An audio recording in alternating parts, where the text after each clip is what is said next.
You are watching Grace Television.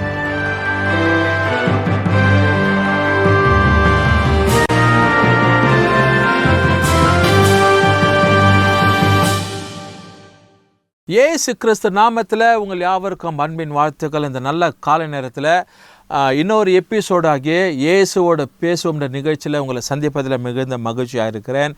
ஆண்டவர் தம்முடைய பிள்ளைகளை எப்போதும் நேசித்து அவர் பாதுகாத்து பராமரித்து நன்மைக்கு எதுவான காரியங்களை செயல்படுத்துகிறவராக இருக்கிறார். கர்த்தருடைய இரக்கங்களுக்கு முடிவில்லைன்னு சொல்லி வசனத்தில் வாசிக்கிறோம். ஆகையால் எனக்கு பிரியமான தேவஜனமே, ஆண்டவர் தம்முடைய பிள்ளைகளை எல்லா விதத்தில் பாதுகாக்கிறார்.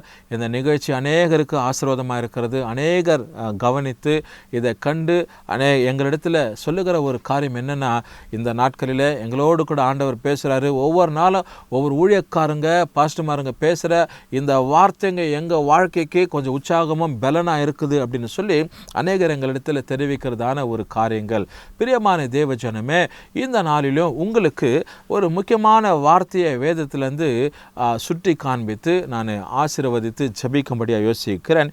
நீதிமொழிகளின் புத்தகம் 28ஆம் அதிகாரம் 25வது வசனத்தின் கீழ்பாகத்தை மாத்திரம் உங்களுக்காக நான் வாசிக்கிறேன். The book of Proverbs chapter 28 and verses 25 I'm going to read and meditate and going to pray specially for you this morning.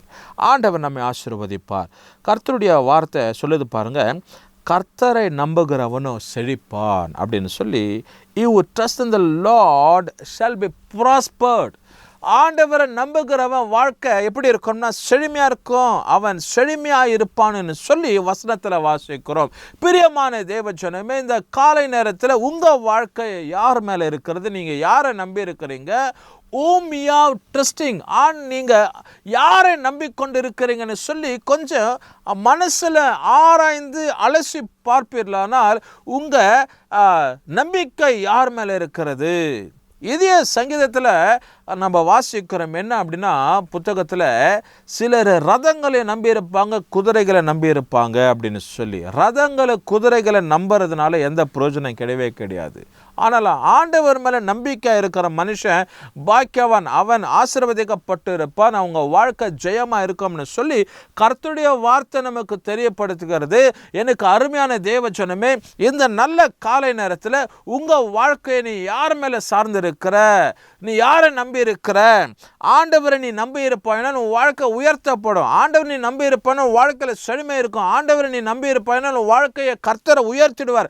ஆண்டவரை நீ நம்பி இருப்பாயினால் தேவன் உன்னுடைய காரியமாக இருப்பார், உன் பட்சத்தில் இருப்பார். எல்லா விதத்திலும் ஆண்டவர் உனக்கு நன்மைக்கு எதுவான காரியங்களை ஆண்டவர் தருகிற தேவனாக இருக்கிறார். அதனால இன்னைக்கு உன் வாழ்க்கை செழுமையாக இருப்பணும்னா ஆண்டவரை மாத்திரம் நீ நம்பி இருக்கணும், மனுஷனை சார்ந்து இருக்காத. Do not trust in a man. Do not trust in a chariot. Do not trust in a horse. ஆண்டவரை நீ நம்பி இருப்பானா வாழ்க்கை செழுமையாக இருக்கும்னு சொல்லி வசனத்தில் வாசிக்கிறோம்.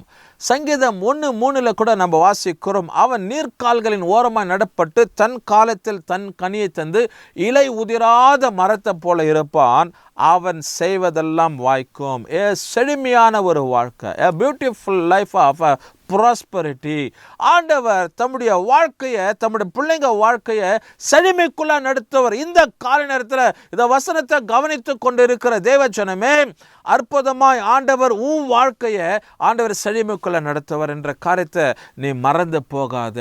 ஆண்டவர் உன் பட்சத்தில் இருக்கிறார், உன்னை நேசிக்கும்படி உன்னை உயர்த்தும்படிக்கு தான் உன்னோடு கூட இருக்கிறார் என் தேவன். ஆகினால தேவனுடைய கரம் உனக்கு பெரிதாக இருக்கும். அவரை நம்பிட்டையானா உனக்கு செழுமை உண்டாகும். அவரை நம்பிட்டையான வாழ்க்கை உயர்த்தப்படும். அவரை நம்பிட்டையான வாழ்க்கையில் பாதுகாப்பு உண்டு. அவரை நம்பிட்டையான வாழ்க்கையில் அரவணைப்பு உண்டு. அவரை நம்பிட்டேன்னா வாழ்க்கையை அப்படியே ஃப்ளாரிஷ் பண்ணிடுவார். அப்படியே பரவி பாயும், நதியாக பரவுவதற்கு தேவன் உதவி செய்வார். எந்த விதத்திலையும் நீ குறைஞ்ச போக மாட்ட, சோர்ந்து போக மாட்ட, நீ உயர்ந்து இருப்ப தவிர எந்த விதத்திலையும் நீ தாழ இருக்க மாட்ட. காரணம் என்னன்னா, வாழ்க்கை தேவனை சார்ந்து இருக்கிறபடியால். ஆண்டவரை மாத்திர சார்ந்திருங்க, ஆண்டவரை மாத்திர சார்ந்திருங்க. இந்த காலை நேரத்தில் இந்த வார்த்தை உங்கள் வாழ்க்கைக்கு பிரயோஜனமாக இருக்குது. ஒருவேளை நீங்கள் யோசிக்கல, எனக்கு தான் அந்த வார்த்தையானு சொல்லி. ஆமாம், உங்களுக்கு தான் பேசிக்கொண்டு இருக்கிறேன். ஆண்டவர் உங்களை பார்த்து தான் பேசிக்கொண்டு இருக்கிறார். ஆவியானவர் உங்களுக்கு தான் இந்த வார்த்தையை வெளிப்படுத்துகிறார். எனக்கு அருமையான சகோதர சகோதரி, ஊழியக்காரர், ஐயா அம்மா, நீ யாராக இருக்கட்டும், இன்னைக்கு வாழ்க்கை செழுமையாக இருப்பதற்கு ஒரு காரியத்தை நீ செய்யணும். You have to trust in the Lord. நீ தேவனை மாத்திரம் நம்பி இருப்பாயானால் ஆண்டவர் வாழ்க்கையை எல்லா விதத்தில் உயர்த்தி ஆசீர்வதிக்க வல்லவராயிருக்கிறார். ஒரு நாளும் ஒரு போதும் அவர் வெட்கப்படுத்த விடவே மாட்டார். அவர் ஒரு நாள் உன்னை தாழ விடவே மாட்டார். தேவ சமூகம் உன்னை பாதுகாத்து நடத்தட்டும். இந்த காலை நேரத்தில் உன் வாழ்க்கையை ஆண்டவர் உயர்த்தி ஆசீர்வதிப்பார். ஒரு காரியம், நீ அவரை மாத்திரம் நம்பிரு, அவரை மாத்திரம் சார்ந்துரு, அவர் மேலே மாத்திரம் பற்றுதலாயிரு. உன் வாழ்க்கை செழுமையாக இருக்கும். எனக்கு அருமையான தேவ ஜனமே, சகோதரா சகோதரி, தம்பி தங்கச்சி, நீ யாராயிரு, நீ ஆண்டவரை மாத்திரம் பிடிச்சிக்க. கர்த்தருடைய வாழ்க்கையில செழுமையை கட்டளிட்டுடுவார். ஆண்டவருடைய ஆசீர்வாதம் பெரிதாக இருக்கும். அதனால தான் வசனத்தில் வாசிக்கிறோம் என்ன அப்படின்னா, ஆண்டவர் கர்த்தரை நம்புகிறவனை செழிப்பான். அதுக்கு மேல உள்ள வார்த்தை நீங்க பார்ப்போது, பெருநெஞ்சா வழுக்கை கொள்ளுகிறான். பெருநெஞ்சா அதிகம் ஆசைப்படுறவன், அதிகமா ஏதாவது காரியத்துக்கு, ஒன்றுமில்லாத காரியத்திற்கு எதிர்நோக்கி கொண்டிருக்கிறவன் அவன் வழுக்கை கொள்ளுகிறான்னு சொல்லுகிறது. ஒன்றுமில்லாத காரியத்துக்கு செயல்படுறவன் வாக்குவாதம் தர்க்கம் பண்ணுவான், வழுக்கு கொள்ளுவான். ஆனால் ஆண்டவரை நம்பி இருக்கிறவனோ செழுமையாக இருப்பான். எத்தனை ஆசீர்வாதமான ஒரு வார்த்தை பாருங்க. A beautiful word, a simplest word. ஒரு சுலபமான ஒரு வார்த்தை. இந்த வார்த்தை உங்கள் வாழ்க்கையில் உயர்வு கொடுக்கணும்னா நீ தேவனை மாத்திரம் சார்ந்து இருக்கணும்னு சொல்லி கர்த்தர் எண்ணுகிறார். அவரை மாத்திரம் நம்பிடுங்க, அவரை மாத்திரம் சார்ந்துருங்க. வேறு எந்த காரியத்தோ வாக்குவாதங்கள், தர்க்கங்கள், நெருக்கமான சூழ்நிலை, பிரச்சனை உண்டாக்குறது, பொறாமைங்க, கசப்பு, வைராக்கி, இதெல்லாம் எந்த விதத்தில் நமக்கு ஆசீர்வாதத்தையும் செழுமையை கொண்டு வரவே கொண்டு வராது.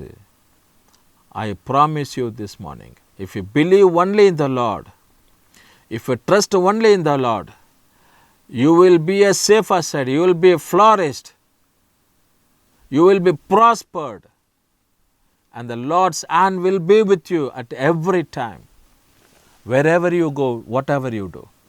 ஆண்டவரை மாத்திர சார்ந்து நம்பியிரு.